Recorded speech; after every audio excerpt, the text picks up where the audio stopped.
O senhor se lembra quando o senhor conheceu o Mário Covas? Ah, me lembro. Porque uma boa parte do tempo que o Mário estava ativo na política, eu estava fora do Brasil. Porque em 64 eu fui embora, eu só voltei em 68 para cá, 69. E que eu me lembro, a primeira vez que eu vi o Mário foi numa reunião lá uma igreja, na verdade, que tinha, onde depois o pessoal da CUT, a Mercedes, reunia muito, lá na saída do Sul, daquela Regis Bittencourt. E nós tivemos uma reunião lá para discutir formação de partido, essas coisas todas. E me chamou a atenção, porque você sabe, eu sou carioca, né? E o Mário é santista. Então, o Mário ele veio com uma camisa que os paulistas não usam. Mas que o pessoal que mora na praia, como eu e ele, usariam, que era muito colorida e tal. Me chamou bastante atenção. E isso deve ter sido por aí, por essa época, um pouco mais adiante, na verdade, né? Ele já estava cassado? Ah, já. Depois aí tivemos uma relação muito mais intensa em 78, porque em 78 eu fui candidato ao Senado e o Mário estava cassado. Né? E um dia ele apareceu lá no comitê eleitoral, que era na Rua Sena Madureira, e era uma candidatura basicamente de protesto e tal. Eu não tinha nenhuma experiência política, partidária, essa coisa assim, eleitoral. Né? E o Mário apareceu lá, acho que com a Angarita, com o. Como é que se chama? Meu Deus do céu. Ele é grande amigo dele que mora no Rio. Zé Maria? Zé Maria Monteiro, né? E o Michael. Acho que eram os quatro. Foram lá para dizer que estava tudo uma coisa horrível, desorganizada a campanha, e que ele se dispunha a ajudar. E de fato me ajudou. E nós não tínhamos experiência, era o Serra, eu, o Sérgio Mota, o Almino, o Plínio Sampaio, que estávamos aí tentando organizar uma campanha, mas não tinha. O Almino tinha alguma, mas os outros não tinham experiência nenhuma de eleitoral. E o Mário tinha. Né? E aí eu me lembro, por exemplo, nessa campanha, que era muito pobre a campanha, não tinha nada, tinha um automóvel, que morreu um filho do Severo Gomes num desastre, e o Severo, que era muito meu amigo, deu o carro do filho para a campanha. Era o único carro que ele tinha para fazer campanha. E um caminhão que nós arranjamos, essa rua, na esquina da Sena Madureira, com uma outra rua que era uma ladeira, esse caminhão estava sendo preparado para fazer comício. Um dia o caminhão perdeu o freio sozinho, de noite, saiu e ainda arrebentou uma casa, só deu prejuízo. Mas eu me lembro bem, uma vez que nós fomos para Jacareí, e o Mário foi. E o Mário não subia no palanque naquela época, porque como ele estava com direitos de polícia, ele tinha medo que isso fosse pretexto para anular a minha candidatura, que já estava sendo questionada também, porque eu tinha sido atingido pelo AI-5. Mas eles não me cassaram os direitos políticos, porque eu não era parlamentar. Então eu fui posto para fora da universidade, mas eu tinha as proibições do AI-5. Então havia uma discussão já muito grande, o Mário não queria agravar mais.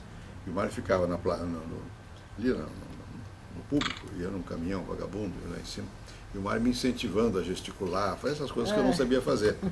Né? Então, isso foi. A partir daí nós tivemos um convívio até a morte dele. No período anterior, um pouquinho a isso, durante a fase que ele estava cassado, vocês não tiveram nenhuma aproximação, Não, né? porque eu não estava no Brasil. Não, mas o senhor voltou em 69. 69. Não, De lá até 78. Tivemos, sim, não, claro que tivemos. E porque nós, quando estava na. Peraí, deixa eu ver se eu não estou confundindo as bolas. Não. Porque ele foi cassado. Não, foi. A aproximação maior foi logo depois, porque depois disso, depois da campanha, o Mário, eu me lembro que nós fomos uma reunião aqui na prefeitura, e eu saí no carro com ele, depois da eleição, e eu claro que não fui eleito, mas eu tive uma votação grande, que fiquei suplente, chamava-se assim, do Montoro. Montoro ganhou a eleição, era três legendas para cada partido, né? E eu lembro que o Mário perguntou se eu ia me candidatar a presidente do partido. Eu não passava pela minha cabeça isso, eu estava completamente no outro. Eu não, porque ele ia se candidatar. Eu disse, tudo ótimo. Então, ele foi presidente do partido. E eu fui, nessa época, acho que segundo vice-presidente. Bom, e depois aí nós trabalhamos muito juntos. Depois, muitos anos. Nós reorganizamos, mudou a lei de partidos, e obrigaram a que a gente pusesse o nome de partido. Nós éramos o MDB. Então tínhamos que criar o PMDB. Então o trabalho de criação do PMDB basicamente foi feito pelo Mário, por mim, pelo Almino e pelo Montoro. Montoro era o grande líder, né? E depois o Mário foi presidente do partido. E aí nós trabalhamos sempre juntos nisso aí. O Mário era briguento. Né? Então tinha reunião, ia fazer negócio de chapa de deputado, era um inferno. Ele brigava e tal, mas tudo ele emburrava e vamos embora, e passava para mim o abacaxi. Né? Bom, ele ia embora e eu acalmava o negócio, mas comigo nunca brigou. E resolvíamos, ele e o Almino brigava com muita gente, né? E acalmava as coisas. Então minha relação com o Mário sempre foi curiosa, porque nós nunca brigamos. Sempre havia fofoca, não sei o quê, tal, o grupo do Covas não gostava do meu grupo não gostava do Covas, então montou. Mas isso é coisa da entourage. Né? O Covas nunca brigamos. Às vezes ficávamos assim um pouco, mas nunca tivemos nenhuma palavra de desaforo ou de desafeto. Embora os nossos temperamentos eram muito diferentes, né? Estilo pessoal, mas nos entendíamos. Mesmo, e ele me apoiou sempre. Quando eu fui presidente, quando eu fui ministro, ele brigava. Aí ele brigava, ele atacava o Malan, ela queria criticar a mim, mas ele criticava o Malan. Né? E ficava emburrado. Um dia eu vim aqui, tinha uma feira aqui de calçados, aqui no Anhembi, e o Mário estava aí. O Mário era governador já, emburrado. Aí eu digo, o que mais? Você está emburrado? Você precisa ir lá no palácio com ele, almoçar, sei lá o quê. Ele estava, aquele jeito dele. Aí ele foi, conversamos, quando saiu, terminou a conversa, pois eu vim aqui para brigar com você, aí ele me falou uma palavra, você não sei o quê, eu em vez de brigar, saio mais amigo. Ele não vai brigar comigo por quê? Não tem razão para brigar comigo. Então nossas brigas nunca se aprofundaram, nossas discórdias, nem briga. Era negócio de banco, a privatização teve a intervenção do Banespa. Do Banespa, intervenção. A intervenção não foi feita antes de eu ser presidente, era no tempo do Itamar, mas com minha autorização, porque eu ia ser presidente. E aquilo foi feito porque ia estourar o Banespa na mão do Mário. Né? Então nós dissemos, vamos fazer já a intervenção antes que ele tome posse, porque depois é pior. Então quem decretou a intervenção foi o Banco Central, ainda no finalzinho do tempo do Itamar. Mas o Mário não levou muito tempo remoendo essa história do Banespa. Ele queria de volta o Banespa, depois ele entendeu que não. E fez uma coisa boa, que organizou as finanças de São Paulo. Bom, presidente, muitos entrevistados, nós já entrevistamos umas 100 e poucas pessoas. Muitos falaram que não foi uma coisa correta essa intervenção do Banespa, foi do absolutamente jeito como a coisa foi essencial. feita. Imagina. Que foi Isso foi o PROEF, foi que salvou o Brasil. O Banespa estava quebrado. E o Banespa tinha uma dívida. É o seguinte, o governo de São Paulo, no tempo não do Mário, antes, tomou emprestado no Banespa um dinheirão e não pagava. O Banespa estava quebrado. Então nós fizemos a intervenção para não quebrar o Banespa. E ficamos depois fizemos a negociação com São Paulo e o governo federal assumiu a dívida. Na época eram mais ou menos 50 bilhões de dólares. Né? E não tinha cabimento. Depois o Mário acho que entendeu que não tem mais sentido ter banco de Estado. Né? Porque quando vem um governador que é descabelado, ele pega e faz o que o Fleury tinha feito, tomam o dinheiro do banco e não pagam. Tinha que fechar o banco, tinha que privatizar. Foi corretíssimo. E, como eu disse, não foi feito por mim, mas foi feito com minha anuência, porque tinha que fazer aquilo. E se devolvesse para São Paulo, como é que fazia? Estava São Paulo enrascado na dívida. Tem um pessoal que não entende economia que diz isso. Tá. Só insistir um pouquinho lá antes, lá no tempo da cassação, o senhor declarou no depoimento para aquele que se é publicado naquele livro da ação conforme a pregação. Ação conforme a pregação, que na época que o senhor teve os direitos políticos, não na época que o senhor foi exilado, o senhor considerava que todos os políticos eram a mesma coisa, MDB e Arena, não eram os políticos, eram isso. Que o MDB acabava conestando o que se dizia na época é o regime. seguinte, que o Arena era o partido do sim, senhor, e o MDB é o partido do sim. Então, os intelectuais, a cujo grupo eu pertencia, que eram de esquerda, né, e que estávamos contra o regime militar, achávamos isso. Né? Depois é que eu mudei de opinião quando eu vi as coisas aqui, quando eu voltei para o Brasil. Então, eu queria que você falasse um pouquinho sobre isso. Como é que foi essa mudança de opinião em relação específica ao Mário Covas? Bom, não foi por causa do Mário, porque isso foi em geral. Quer dizer, isso foi, eu comecei a escrever num jornal chamado Opinião, que era do Fernando Gasparian. E lá tem 2 artigos, ou mais, meus, dizendo o papel da oposição. E nesses artigos eu pregava que achava que não, que era preciso utilizar os meios disponíveis, que era a MDB, e de alguma maneira eu ajudei a fazer a ponte entre esses setores mais à esquerda e mais de artistas, intelectuais, com o MDB. Né? E começamos a... Não foi fácil, porque o pessoal não queria, muita gente não veio. Né? Mas não foi em função do Mário. Na verdade, eu não conhecia o Mário, eu não sabia nem de nome quando eu fui para fora do Brasil. Eu não conhecia, porque o Mário era de Santos. Né? E quando ele teve um papel mais destacado como líder, que foi cassado, eu não morava no Brasil. Então eu não conhecia. Mas era uma questão política, que as pessoas achavam que esses dois, que é preciso ser contra o regime em bloco. Quando eu vi as coisas de perto, eu está errado, eu preciso ter aproveitar os canais disponíveis para utilizar e fazer a crítica ao regime. Aí quando tem aquela... Em 78 o senhor já contou que ele ajudou, né? Isso. Participou da sua campanha. Aí vem a eleição de 82, onde havia a intenção de que ele fosse o vice de Montoro. Isso. E acabou sendo o Quest. O Isso. senhor estava lá naquela convenção? Eu fui quem brigou com o Quest diretamente, a favor do Mário. E eu fiquei furioso, né, na convenção ali no Anhembi, né, porque o Mário era o presidente do partido. E nós fizemos uma reunião da executiva e nós resolvemos que o vice seria ele. E fomos para a convenção com esse propósito. E no meio da votação, o Quest mandou um emissário ao Montoro, dizendo que ele topava ser vice. Eu não sei se ele tinha alguma combinação com o Montoro, eu desconhecia. E era o pessoal, a verdade é que naquela época era o Goldman, que estava também ao lado disso, porque era o pessoal ligado ao Partido Comunista. Né? E eu me opus fortemente a isso. E tem aquele rapaz que era o representante do Quest, que veio em nome dele, Biasi, Ralph Biasi. Eu tive uma discussão forte. Depois com o próprio Quest, quando o Quest veio, eu achei aquilo uma coisa horrível. Depois venceu, do ponto de vista do Quest, né, eles ganharam lá. Aí tivemos uma conversa na casa do Montoro, como é que ele chamava? O Rossini, Tavares de Almeida, os filhos do Montoro, o Serra, eu, o Montoro, e olha, eu acho que isso aí é uma coisa horrível. Isso aí é aliança, eu chamei cocô, comunistas e corruptos. E não vai dar certo esse negócio, então eu fiquei muito contra. Bom, em 82 o senhor estava...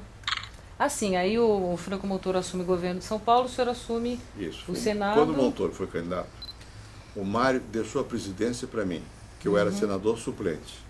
Tá? Eu era vice e assumi a presidência do partido. E o Mário foi ser candidato a deputado. Né? E o Montoro é governador. Isso. Bom, aí fizemos a campanha e tal, e o Montoro se elegeu, o Mário também, e eu fui para o Senado. Aí o Mário Covas fica um tempinho ali na Secretaria de Transportes. Isso. E depois muito assume aborrecido. A prefeitura. Muito aborrecido, porque ele queria ser prefeito. E um dia eu fui com ele, logo que o Montoro foi eleito, o Montoro ficou num hotel aqui perto da Avenida Paulista, para evitar pressão de pessoas e tal. E eu levei o Mário lá, tendo uma conversa quando o Montoro ofereceu a Secretaria de Transportes. Bom, aí nós saímos, o Mário estava muito aborrecido. Eu digo, acho que você está errado, você vai aceitar a Secretaria de Transportes. E depois a gente vê o que faz e tal. Porque o Mário achou que era um golpe contra ele, para ele não ser prefeito. Não foi golpe. Eu não posso dizer como é que passava pela cabeça do Montoro, mas na verdade não foi. Acabou indicando o Mário para prefeito. Levou tempo, aí tinha um presidente da Câmara, assumiu a prefeitura. Aí nós compusemos o secretariado, quando o Mário virou prefeito, ficou furioso, porque estava todo o secretariado, ele não podia mexer, enfim. Nessa época houve a possibilidade, foi ventilado também de o senhor ser prefeito? Não. Comigo nunca ninguém falou disso. Nunca ninguém falou disso. Pode ser que o Montoro tivesse passado pela cabeça dele, ou alguma pessoa ligada a ele. A mim nunca ninguém disse isso, e eu não aceitaria. Eu queria ser senador. Eu fui candidato depois, porque deram um golpe no Mário, no Congresso. O Roberto Cardoso Alves, Robertão, passou lá uma emenda proibindo os prefeitos em exercício de se candidatarem. E era um golpe para favorecer o Jânio. Então aí é que eu fui candidato a prefeito contra a minha vontade. Eu queria que fosse o Severo Gomes. O Severo não era MDBista antigo, que eram nós dois senadores, né? E aí o Montoro insistiu muito e eu fui candidato. Mas eu nunca quis, antes não, nunca pensei em ser prefeito. Alguém me disse que o Montoro teria tido essa ideia, mas se teve, nunca me transmitiu a ideia. Tá. Bom, então nessa época o senhor não queria, e o senhor lembra como é que foi essa campanha em termos de apoio de Mário Covas? Total. O Mário fez campanha lá, me fez pegar a picareta para fazer mutirão de calçamento de rua, andar, ele tinha uma maquininha que ele andava, quando os passos eram dados, sempre na periferia, sempre brigando com o PT. O PT ia provocar, ele entrava, brigava e tal. Mas o apoio dele, a mim foi total.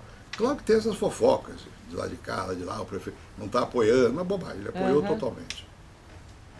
E isso deve ter sido, essa campanha, eu me lembro, aliás, porque é a questão dos estilos diferentes, né? Ele de ir para mutirão, ele sou com outro estilo. Eu não era para ainda bem que eu não fui eleito prefeito.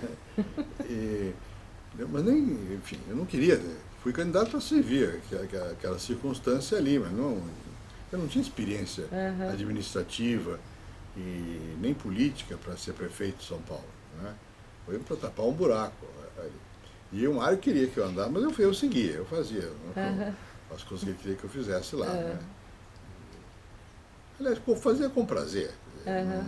Não era uma coisa, enfim, não era o caminho que eu fosse escolher para mim, né, de ser prefeito. Mas, enfim, uma vez eu estava na briga, ia ser prefeito, não sei se bom ou mal. Mas ali o Mário não teve nada. Tudo que disserem não é verdade. Ele apoiou, fez o que pôde para eu ser prefeito.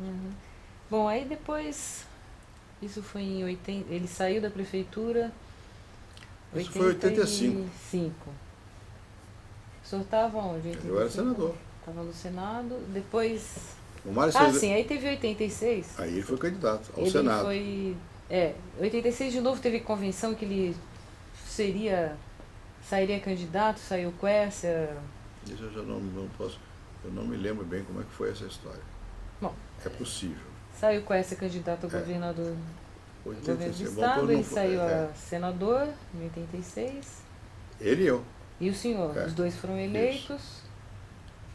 E aí, bom, o que o senhor tem para me contar desse tempo do Senado? Aí veio a Constituinte. Bom, no tempo do Senado, o que acontece foi o seguinte: o Mário se elegeu senador, eu me elegi senador, eu tinha perdido a prefeitura. E como o povo costuma fazer, faz justiça compensatória. Então, eu pensei que eu estava perdido. Mas aí, quando fomos ver as pesquisas, eu tive 6 milhões de votos. O Mário teve 7, eu tive 6. Tive uma votação enorme. E eu só tinha um comitê. Não tinha nada. Né? E ganhei a eleição. E virei senador. Bom, e eu já estava no Senado. E lá no Senado eu já tinha bastante influência. Né? E mesmo antes dessa eleição eu tinha bastante influência e tal. Quando o Mário se elegeu senador, eu já era líder do Senado. Eu me lembro que o Mário foi lá no meu gabinete e disse: quer dizer que não sobra nada para mim? Eu digo, dessa vez, esse ano não dá mais, porque eu já fui eleito e tal. E aí ele queria ser líder da Constituinte.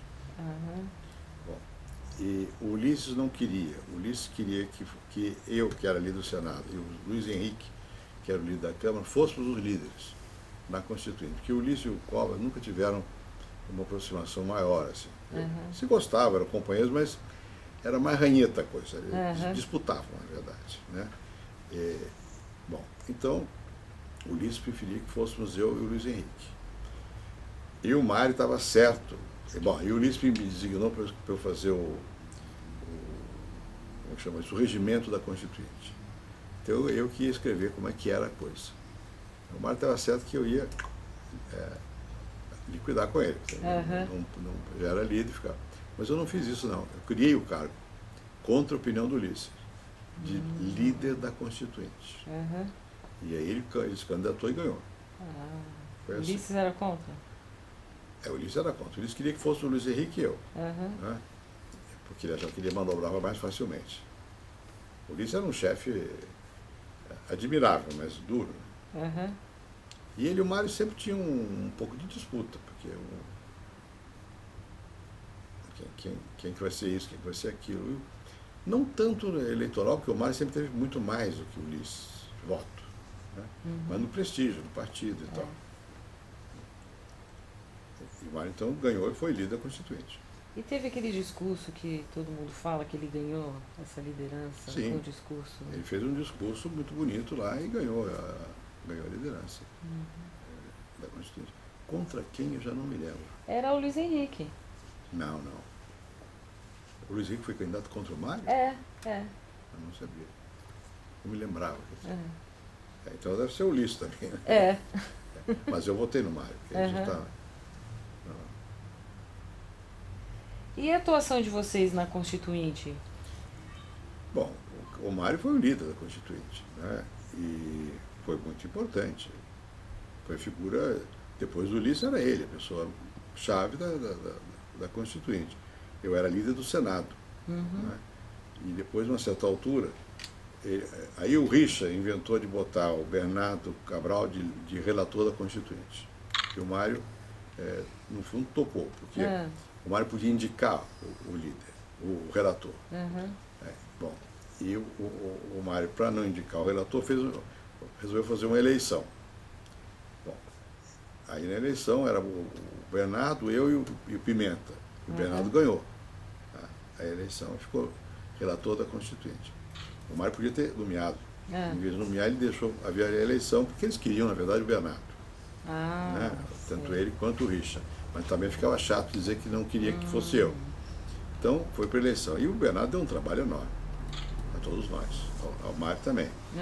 Porque o Bernardo mudava muito de opinião na Constituinte, ela foi muito difícil. Aí eu fui adjunto do Bernardo, um tempo. Eu e o Jubim. Né? E também, eu acho que... eu e o Jubim. Fomos relatores adjuntos um certo tempo. Depois ele conseguiu nos afastar. Aí eu fui ser vice-presidente da Comissão de Sistematização. Porque o Afonso Arias era o presidente e o Afonso já estava com muita idade. Então o Passarinho e eu comandamos a Comissão de Sistematização. Mas o líder era o Mário. Né? Ele que compôs as comissões e tudo isso. Em relação a essa votação que levou o Bernardo Cabral, em algum momento, alguma vez o Mário Covas deu o braço a torcer, admitiu que realmente foi um erro? Que eu saiba. Bom, eu também nunca cobrei isso dele. Né? Mas alguma conversa assim. Ele sabe que foi um erro, né? Sabia que foi um erro, né? Ele sabia. Que o Bernardo deu trabalho. Eu daria muito menos trabalho. Mas as pessoas sempre pensaram.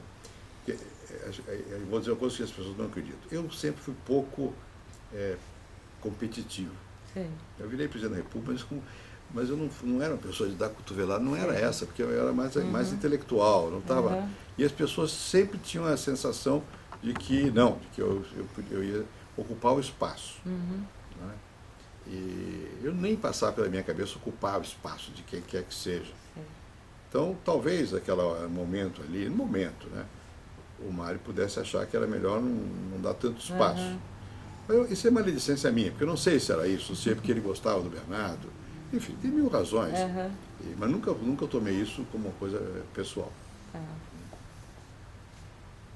E alguns momentos assim mais marcantes da Constituinte, por exemplo, a questão da parlamentarismo e presidencialismo. Bom, e o Mário era parlamentarista também. E ganhamos na Comissão de Sistematização. O Afonso Arias tinha um papel grande e tal. A questão mais séria era 4 ou 5 anos. 4, 5 ou 6 anos. Né? Aí, em uma certa altura, o Sarney propôs, acho que através do Richard, não tenho certeza, que ele toparia 5 anos com o parlamentarismo. O Mário tinha sofrido um infarto. Então veio para São Paulo e quem o substituiu foi o Scalco, que é uma pessoa 100%. E o Scalco, então, disse, bom, eu tenho que... O Ulisses topava. O Ulisses ele não era parlamentarista. Era contra. Mas eu topava, o Luiz Henrique topava, eu diria que a maioria do PSDB, do MDB, PMDB, não era PSDB, estaria de acordo com mais um ano para o Sarney, se ele desse o parlamentarismo. O Scalco veio a São Paulo, o Mário não concordou. O Mário quis os 4 anos. Né? Mas é uma opinião, né? Não houve uma... Enfim, cada um tinha uma opinião dessas coisas e tal.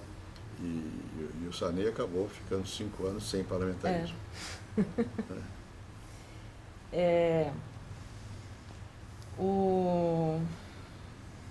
No depoimento do Delfim Neto, ele conta que lembra do Mário Covas, ele com aquele jeito irônico, sarcástico dele falar, o Delfim Neto, ele diz que lembra muito do Mário Covas andando pelos corredores lá, com um monte de gente atrás dele, indo de sala em sala, levando as propostas que ele gostaria de ver aprovado, que achava aquilo muito divertido. O senhor lembra de cenas assim? Certamente, o Mário lutava lá o tempo todo.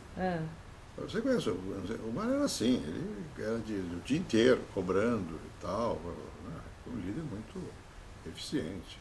E ajudou muito a fazer a Constituição. Na verdade, nós tínhamos uma certa tática, que vinha sempre o setor do PT e algumas outras da esquerda faziam uma proposta bastante radical. Aí vinha o outro lado que fazia uma proposta oposta. E nós sempre fizemos no meio do campo. O tempo todo foi isso que nós fizemos. Né? Tanto o Mário quanto eu, quanto o Richard mais, que é um pouco mais conservador. Mas nós fizemos no meio do campo o tempo todo. O próprio Luiz Henrique, né? Para ter uma coisa que desse avanço, mas que não fosse insensata, que não criasse uma dificuldade para o país. E o Mário fez isso com muita competência. O Mário nunca foi radical. Ele era radicalmente democrata, mas nunca foi radical nos outros pontos de vista. O pessoal diz, porque o Mário é radical. Não, ele tinha que, como líder, ele tinha que fazer, ele tinha que se opor ao outro lado, que não queria mexer em nada. Né? Bom, terminada a Constituinte, então, surge o PSDB, né? Isso. Vocês criam o PSDB e o senhor conta que ele foi um dos últimos. Não, isso não é que foi assim. Na fase final, quando tinha coisa, havia um grupo do movimento, eu acho que era MUP, uma coisa assim, dentro do MDB, que eram os mais de esquerda do MDB, que queriam que o Mário ficasse no MDB, no MDB ou PMDB, PMDB. Ficasse no PMDB. O Mário queria ser candidato a presidente da República, então ele estava calculando. Né? Então, na hora, no último, penúltimo dia dessa coisa, houve uma reunião simultânea, uma no Hotel Nacional e outra na casa de um desses líderes, dos mais à esquerda do PMDB. E o Mário foi lá. E depois é que ele veio para a nossa reunião e decidiu que ia apoiar. Ele ficou calculando o que era mais conveniente e razoável. Né? Mas não foi dos últimos, não. Para nós era fundamental que o Mário viesse. Por quê? Porque o Mário podia ser candidato a presidente da República. Ele tinha prestígio para ser candidato a presidente da República. E era mais fácil formar o partido com o Mário. E foi candidato. Então, essa campanha de 89, um pouquinho antes, ele foi convidado, foi sondado pelo Fernando Collor para ser... Fernando Collor ser vice Não, o Fernando Collor queria ser vice do Mário. Do Mário Covas. Naquela altura, o Fernando Collor era um jovem governador de Minas. Nós fomos fazer a campanha do Collor, eu e o Mário, lá em Alagoas. Né? E o Fernando, em uma certa altura, quis ser vice do Mário. E eu não sei exatamente por que razões isso não prosperou. Talvez isso tivesse dado ao Mário a presidência naquela altura. Porque a diferença foi muito pequena no segundo. Você lembra como foi? O Collor ganhou. E agora, a diferença entre o Mário, o Lula e o Brizola foi pequena. Eu não me lembro, eu sei que uma certa altura, eu sei que o Bornhausen tentou apoiar o Mário também. Mas naquele momento o Mário estava muito amarrado psicológica e politicamente a um setor que não aceitava, né, alianças maiores. Cristina Tavares, né, e outros mais. O senhor acha, nessa campanha de 89, quando Mário Covas foi lançado presidente, se pensava que havia possibilidade dele ganhar essa eleição, ou foi mais para marcar a presença do partido? Não, se pensava assim. Se pensava. E eu acho que havia mesmo. Quer dizer, que ele não foi para o segundo turno por muito pouco. Talvez no segundo turno ele ganhasse. O Brizola achou isso. O Brizola queria que todos abrissem mão para ele, para ganhar do Collor. Talvez ele ganhasse. Bom, e aí nesse segundo turno que vai Lula e Collor, né, pro segundo turno, ele deu aquele apoio explícito ao Lula. Foi decisão do partido. Não foram todos que deram apoio. Foi. Do PSDB foi? Foi. Não, foi decisão do partido. Isso foi o seguinte, nós decidimos apoiar o Lula. Houve votação, não foram todos, quer dizer, tinha gente que não queria, mas houve votação e a resolução foi de apoiar o Lula. E o Schalke e eu fomos encarregados de negociar com o PT as bases para o apoio. Negociamos com o Plínio de Arruda Sampaio e o Zé Dirceu. E era impossível, porque a certa altura diziam, vocês estão pensando, estão fazendo uma revolução, isso aqui é uma eleição. Eles queriam fazer que os jornais tivessem comitê de redação, os jornalistas para comitê de redação para tomar conta dos jornais, que a reforma agrária fosse feita pelos sindicatos sem interferência do Estado, era um sonho total. Eram 13 pontos, quase todos inviáveis. Então nós resolvemos apoiar o Lula, mas não nos comprometemos com o programa. Já que o senhor citou as diretas, eu tinha esquecido de mencionar, o senhor lembra da participação do Mário Covas no movimento das diretas? Claro. O que o senhor pode contar pra gente? Ele participou de tudo. Participou dos comícios, essa coisa toda. E a direta foi quem forçou o comício grande foi o Montoro. Quem inventou o comício contra a opinião de todos nós que achavam que nós não tínhamos força para fazer o comício. Foi no dia 25 de janeiro de 80 e... Quando é que foi? 4 ou 5? 84.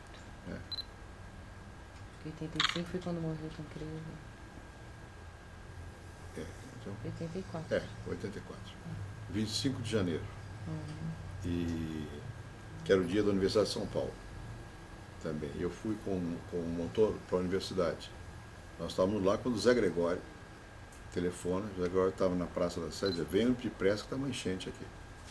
De gente. Não tínhamos os microfones, nem alcançava os alto-falantes, todo mundo que estava lá. E aí fomos para lá. Aquele foi um grande comício. Já tinha havido um outro em Curitiba antes. E depois houve vários comícios. O Mário sempre foi grande orador de comício. Ele estava sempre presente. Bom, então voltando lá para 89, teve a eleição do Collor.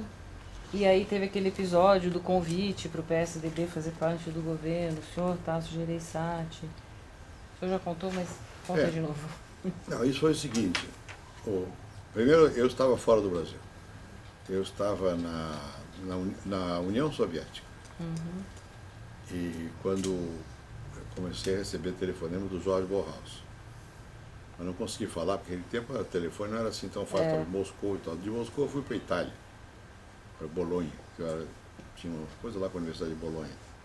E aí falei com o Serra, falei com um som de gente e tal, que o Collor estava atrás do PSDB. E eu sabia que ele... E o Collor, logo no começo, ele foi eleito, ele mandou o Chiarelli lá em casa, que era um senador apoiado dele, para ver se eu toparia ser ministro do exterior. Eu mandei dizer que não, porque nós tínhamos votado com o Lula. Contra ele não tinha cabimento eu ser ministro. E foi quando ele nomeou aquele rapaz do Supremo Tribunal, eu acho. Não? Não me lembro, foi o... Como é que chama? Que era ministro do Supremo, foi ministro do exterior. Enfim, o Collor nomeou alguém. Bem, eu tinha relações pessoais boas com o Collor. O Mário também tinha. E nessa altura ninguém sabia das coisas de corrupção, isso não estava em jogo. Bom, mas isso depois foi, mais adiante, quando eles fizeram a mudança de governo, que o Bauhaus foi para o governo. O Bauhaus insistia muito em uma aliança com o PSDB, que o Bauhaus queria modificar o curso do governo do Collor. Uhum. Bem, aí quando eu voltei da Itália, o Pimenta estava me esperando no aeroporto. E o Pimenta me disse, olha, tem tal coisa, e o partido se recusou a ir falar com o Collor. Aí houve uma reunião da direção do partido e digo, olha aqui, eu acho que está errado. O partido não pode se recusar a falar com o presidente da República. Tem que falar com o presidente da República. Se chamou, tem que falar. Bom, e eles mudaram de opinião, então, e autorizaram que eu e o Tasso fôssemos falar com o Collor. Bom, eu sei que uma noite, nós estávamos na casa do Sérgio Machado, que era então do PSDB, lá em Brasília, e eu e o Tasso saímos para falar com o Collor. Chegamos lá, eu fiquei numa sala, e o Tasso entrou na sala do Collor. Eu fiquei com o Bauhaus. Depois de algum tempo, o Collor mandou nos chamar, entramos lá. O Collor disse, ele me chamava de Fernando e eu a ele também. Ele disse, Fernando, você tem que convencer o Tasso, ele não quer aceitar o Ministério de Minas e Energia e eu queria que você fosse ministro do exterior. Eu falei, olha, Fernando, eu acho que ele tem razão. Nós não viemos aqui para aceitar ser ministro, nós viemos aqui para saber qual é a sua proposta sobre o governo e tal. E ele insistiu muito, o Collor. Disse, não, mas eu preciso de gente como vocês, gente que eu possa me entender diretamente, não sei o quê. Ele sempre teve uma certa inclinação pelo PSDB naquela altura, porque ele quis ser vice do Covas. Né? Bom, eu digo, olha, eu acho que o Tasso, nós não podemos, ele não pode topar. O que nós podemos fazer é levar o seu convite ao partido e conversar lá. Aí nós saímos e eu telefonei para o Mário. Saímos no carro e disse ao Tasso e ele a mim, olha, eu não vou topar, você topa? Ele também disse que não. Por que não? Porque já estava tudo montado, não foi por desconfianças morais, não havia nessa ocasião. Não havia, não estava isso em jogo. Tá? Foi porque ele já tinha montado o governo. E nós éramos enfeite do bolo. Tá? E aí eu falei para o Mário, vá lá para casa pelo telefone, vá lá para casa do Sérgio, porque vai haver tal discussão e eu não quero. Aí o Mário foi para a televisão e perguntaram a ele disse que em hipótese alguma. Não é que ele disse a verdade. Isso deu a impressão de que ele tinha proibido, não sei o quê, de nós sermos ministros. Não é verdade. Nós não queríamos também. E, por esta razão. Aí fomos, o Mário chegou lá, depois que ele foi, eu acho que foi a Manchete, e teve um tremendo quebra-pau com o Ciro. Porque o Ciro queria que nós fôssemos para o governo. E aí, como tínhamos decidido que não, nós mandamos o Serra e o Scalco à casa do Bauhaus, que nós tínhamos comprometido que em 24 horas responderíamos, naquela mesma noite, para dizer que não. Essa é a história. Eu já vi várias versões, o Ciro já contou. A história verdadeira é essa.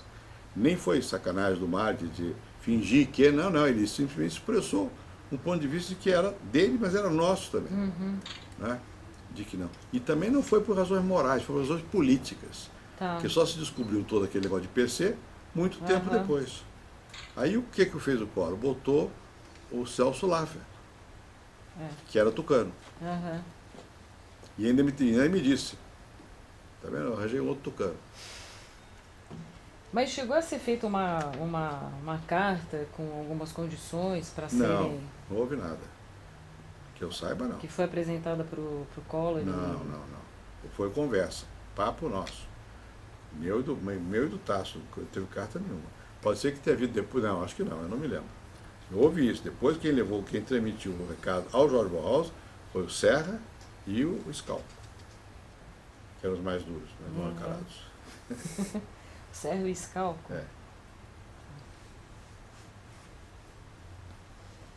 Bom, então, 89, 90 ele se candidatou a governador em São Paulo. Todo mundo disse que ele não queria sair candidato em 90, governador. Em 90, na primeira vez? Não. Em 89 ele foi candidato a presidente. Bom, 90 não sei. Em 90 foi candidato a governador. E todo mundo disse que ele não queria ser candidato. Teve um desempenho muito ruim. Eu não sei, eu não me lembro disso, não. Eu estava no Senado, ele também. Mas por que razão ele não queria?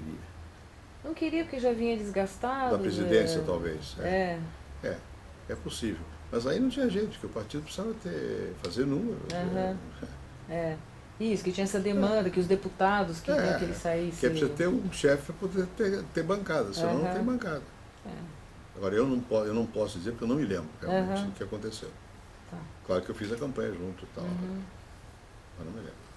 Bom, aí vem então a campanha de 94, ele é governador e o senhor é presidente. Isso. Aí deu muita confusão, por causa do Maluf. Né? Porque o Luiz Carlos Santos, que era ministro meu, e era do partido, não sei de qual partido ele era nessa altura, PFL ou PMDB, eu não me lembro qual partido, fez uma aliança com o Maluf. Bom, que me convinha. Isso anulava o Maluf aqui do ponto de vista do governo federal. Né? Bom, e pôs uns cartazes aí, sendo que ele e o Maluf me apoiavam. Bom, mas eu nunca disse que eu apoiava o Maluf. Evidentemente o pessoal do Mário ficou furioso, do Montoro também, porque achava... Bom, e aí quando ganhei a eleição, e se eu não tivesse São Paulo unido, eu não ganhava a eleição. Como agora, para ganharmos a eleição, eu precisava de São Paulo e Minas, senão eu não ganho a eleição. Bem, então, ganhamos a eleição. E o Mário foi para o segundo turno. Bom, aí eu mandei chamar o Angarita, eu não me lembro se foi também o Zé Maria. O Angarita eu tenho certeza.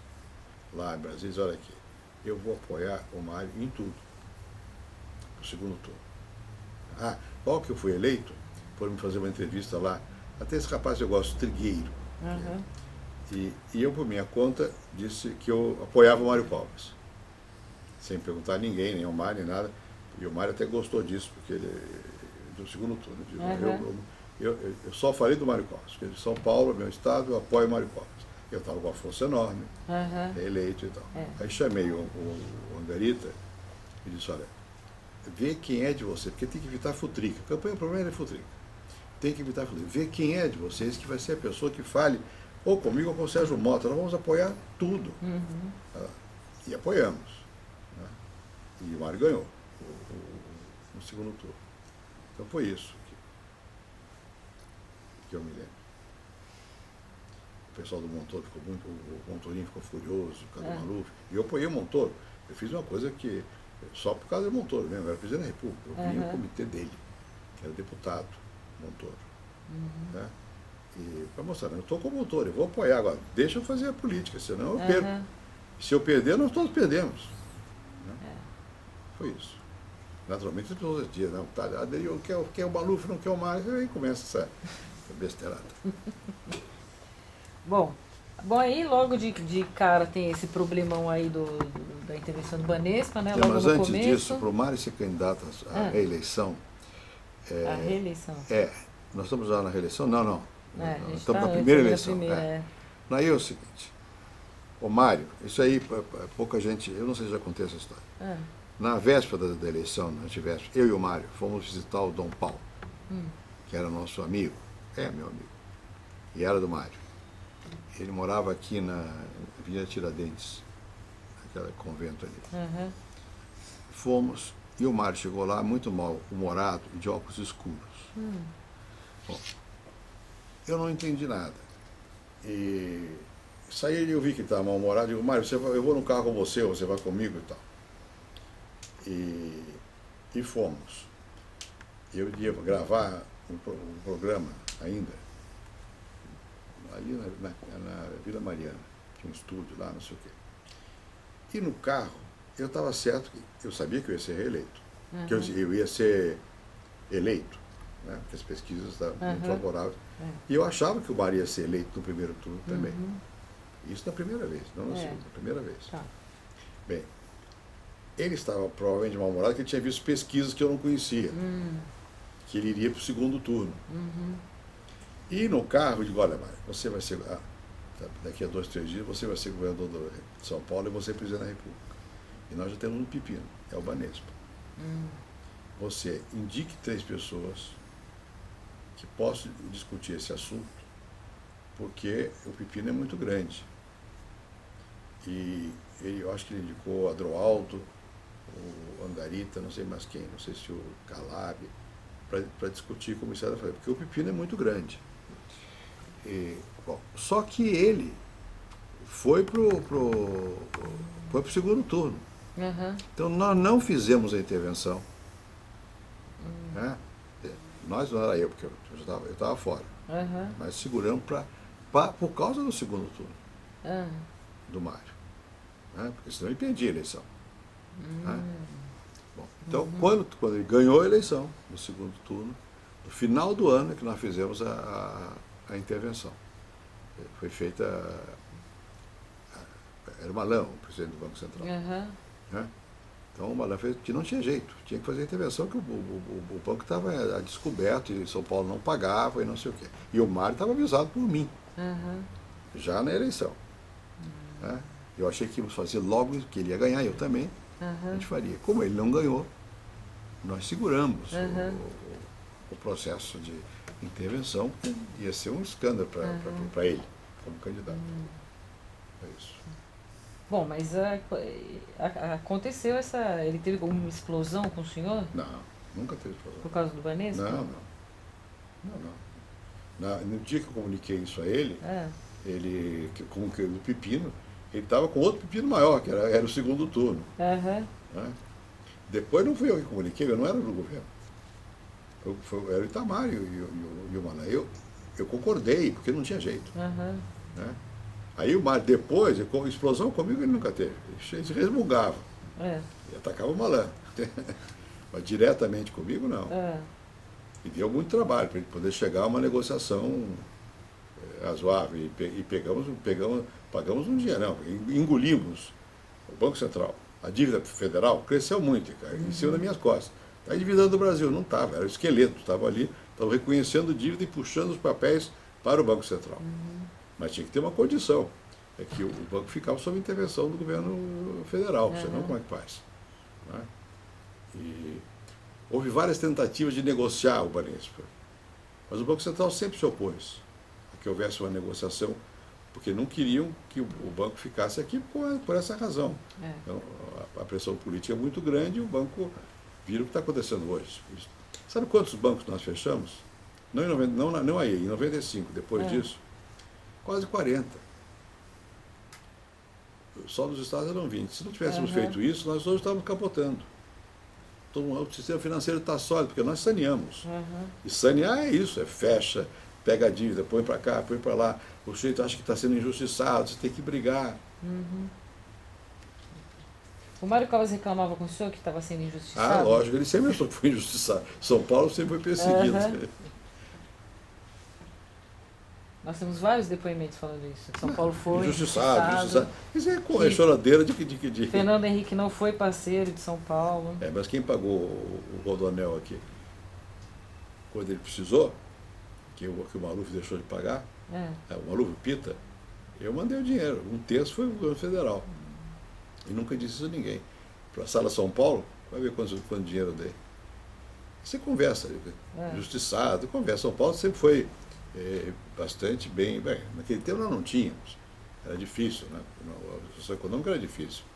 Mas seria dar um tiro no pé e ficar contra São Paulo. Sabe? Eu não seria nem reeleito, fui, né? Por São Paulo. Isso é choradeira. É injustiçado, não sei o quê. Mas no final, o que ele fez? Ele fez um tremendo saneamento em São Paulo também. Não teria feito se não tivesse pegado todo o passivo. Foi tudo para o governo federal.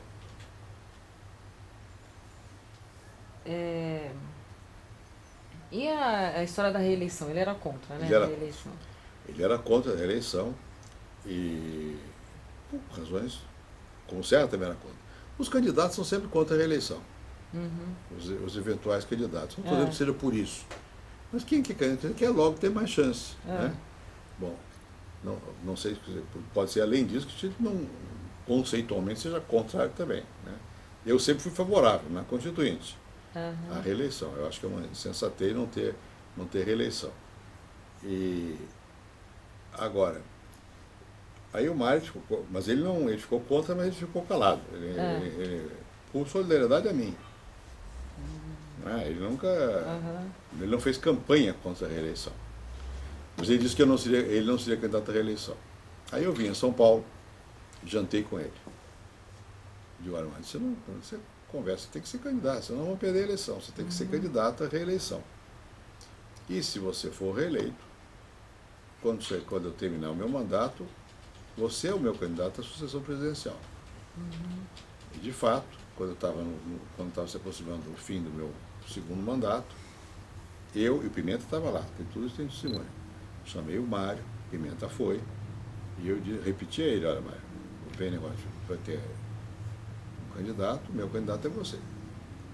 Aí que ele me disse que estava doente. Que não tinha condições de topar. Mas era a minha intenção. Mais que a intenção, e nós ficamos sem candidato. Na verdade, depois daquela briga, o Serra, o Tássio e tal, porque não tinha o peso que tinha o Mário.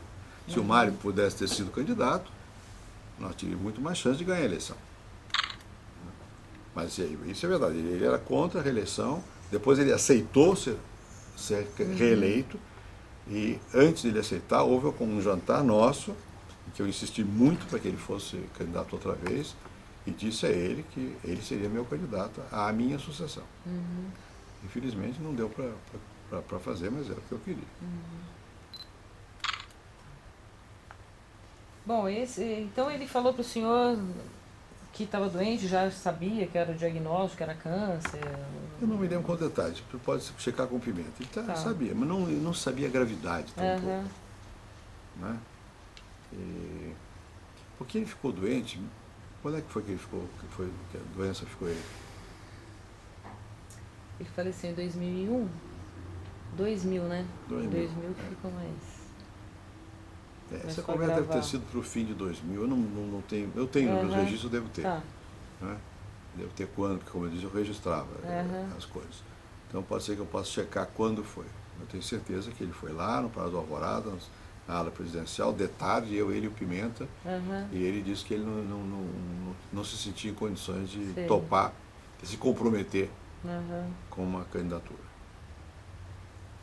Bom, aí nessa fase que ele realmente ficou doente, o senhor era presidente, mas o senhor chegou a visitá-lo mais? Vezes. Como é que era? Várias vezes. Fui ao hospital, várias vezes. Assim. E o que o senhor achou dessa atitude dele de se expor assim tão abertamente? Eu achei corajosa, sei que foi correta. E fazer o quê? Você tem responsabilidade pública, tem que enfrentar.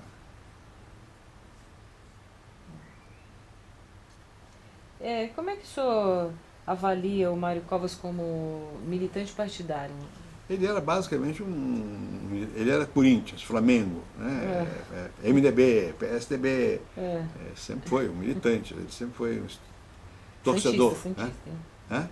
Tem que incluir o Santista aí, porque ele era Santista. Santista, ele sempre foi uma pessoa de partido, de ter lado. Né? Ele era partidário. E sempre tive muita preocupação com a unidade do PSDB também, como tinha do MDB. O MDB era impossível, mas o PSDB ele tinha muita preocupação e sempre foi. O Mário era um homem de partido. Bom, como é que a gente pode resumir assim o legado? Tem muitas dimensões. Um é político, quer dizer, o homem da resistência e o homem da Constituição, que aí é o político de convicções democráticas. O outro é que ele foi um administrador que botou São Paulo em pé. O Mário é uma pessoa de uma capacidade de trabalho enorme, né? Motivava as pessoas, cobrava e tinha muita coragem. Ele enfrentava os problemas. Né? Ele podia ser uma pessoa difícil de trato, que emburrava, fazia beiço, não sei o quê. Né? Mas, como eu disse a você, comigo nunca houve. Enfim, pode ter havido aqui, mas nunca brigamos, pessoalmente. Eu nunca tive inibição de telefonar para ele. Né?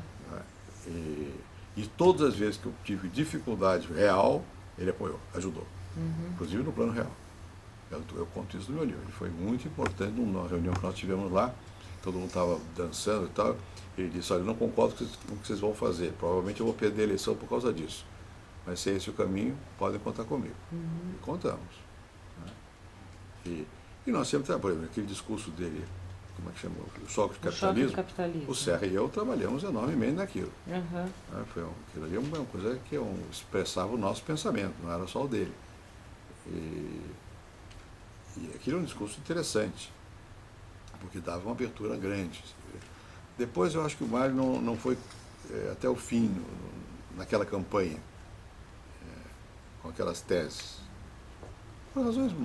Esse discurso, nos nossos depoimentos, tem visões assim bem antagônicas. Claro. Uns dizendo que não é a cara do Mário Covas, mas que outros dizendo que ele não faria se não fosse. Ele não faria se não fosse. O discurso tem um papel, tem uma cooperação grande minha e do Serra no discurso. Mas você conhece o Covas. Ele não ia ler um texto que eu escrevi. Ele botava o dedo. E ele mandou a Vânia Santana, o que me pareceu uma coisa desproporcional. Ele foi minha aluna, para olhar o texto.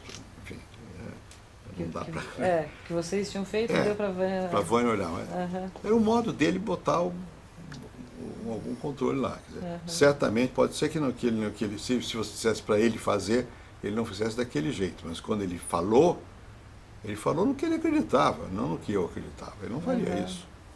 Alguém falou também que aquilo foi um pedágio que teve que pagar, pago para a Rede Globo. Pedágio nem, isso é conversa fiada, aquilo foi de lavra nossa.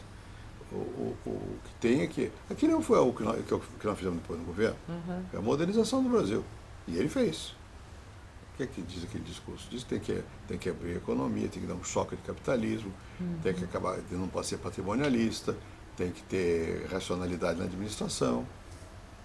Eu também não leio esse discurso há muitos anos. Né? Mas era isso. Hoje é um discurso banal, provavelmente. Na época, não, porque na época a visão era outra. Ele foi um discurso de ruptura com uma certa mentalidade. Né? Que era uma mentalidade, a meu ver, atrasada, equivocada. Né? Agora, o pessoal da esquerda do PSDB se opôs ao discurso. Porque eles tinham uma visão mais do tipo tradicional. Tem mais Estado, mais regulamentação, mais sindicato. Mas pode ter certeza que o Mário não ia fazer um discurso com o qual ele não estivesse de acordo. E não pagou pedágio a ninguém. Simplesmente, isso ficou do Richa, que tinha uma ligação lá com o Serpa. Então diz que o Serpa não tem nada, tudo é invenção. Quer dizer, e de fato eu fui lá falar com o Roberto Marinho para apoiar o Mário Covas. Isso é verdade. E o Roberto, que não tinha muita simpatia pelo Mário Covas, mas ficou tentado. E até que veio o Collor. Né? O Roberto também não gostava do Collor. Mas, enfim, na hora H, o Collor era todo o empresariado brasileiro ficou com o Collor. Não ficou com o Covas. Então a Globo não teve papel nenhum na campanha do Covas. Teve papel da televisão em geral, não fez nenhum. Não deveu favor nenhum especial a Globo. Ou Covas, nenhum. Você conversa, você inventa, tem tal. Aquilo era o pensamento nosso, mais meu e do Serra, mas que efetivamente o Mário concordava. A Vânia pode dar depoimento que a Vânia ajudou lá no final o texto. E o Mário, você conhece o Mário, ele via linha por linha. Não? Conversa. Tá bom. Eu acho que cobriu o que eu estava esperando. Você tem alguma coisa que você quer acrescentar sobre o Mário Covas? Acho que é tudo. É possível que tenha, de conversando, vai descobrindo mais coisa, né? Mas, em grosso modo, é isso. Agora, tem que ver o pessoal que foi colega dele na Câmara, que eu não... Para mim, há um buraco na minha memória, longos períodos que eu passei fora do Brasil. Mesmo depois que eu voltei, nos anos 70, praticamente eu não estava aqui, eu ia e vinha. Eu ficava aqui. Quando o Montoro foi governador, era professor em Berkeley. Vim para a campanha, mas eu estava lá, no outro mundo. Quando teve uma festa lá em Santos pelo fim dos 10 anos de cassação do Mário Covas, o senhor participou? Ah, devo ter participado, não me lembro, mas devo ter participado. Eu fiz o discurso no túmulo dele, quando ele morreu. Não, eu devo ter participado, não me recordo assim. Eu me lembro do comício que nós fizemos lá na Praia de Santos, com o encerramento da campanha dele lá. E campanha nós fizemos pelo Brasil todo, pelo Brasil afora, infinitas vezes. O grande amigo do Mário era o Richa. E que tinha uma influência moderadora sobre o Mário. Que o Richa é aquele estilo do Richa bonachão. E o Richa pensava muito mais, de uma maneira muito mais, vou usar uma palavra que não é boa, mas é mais conciliadora, né, do que o Mário. O Mário não tinha um pensamento conciliador. O Mário era atritoso para poder chegar ao resultado. O Richa conciliava mais do que eu, que sou mais conciliador, mas o Richa era muito mais conciliador do que eu. Então ele compensava os arroubos do Mário. Ficamos tudo na Constituinte. E eles sempre se entenderam. Com pensamentos bem diferentes. Brigavam também. Nós todos sempre brigamos uns com os outros. Mas brigar, enfim, em termos de quem está do mesmo lado. Mas o Richa era muito amigo do Mário. O Scalco foi também, mas o Scalco era o vice-líder. Mas acho que o Scalco foi menos. Quer dizer, não é que foi menos. Era diferente o tipo de relacionamento. O Mário era mais chefe do Scalco e não era chefe do Richa. Nem era meu chefe. Então, quando você é chefe é uma coisa. Quando você não é chefe, entre iguais é mais complicado. Tá certo, Tá então. bom? Muito obrigada. Imagina.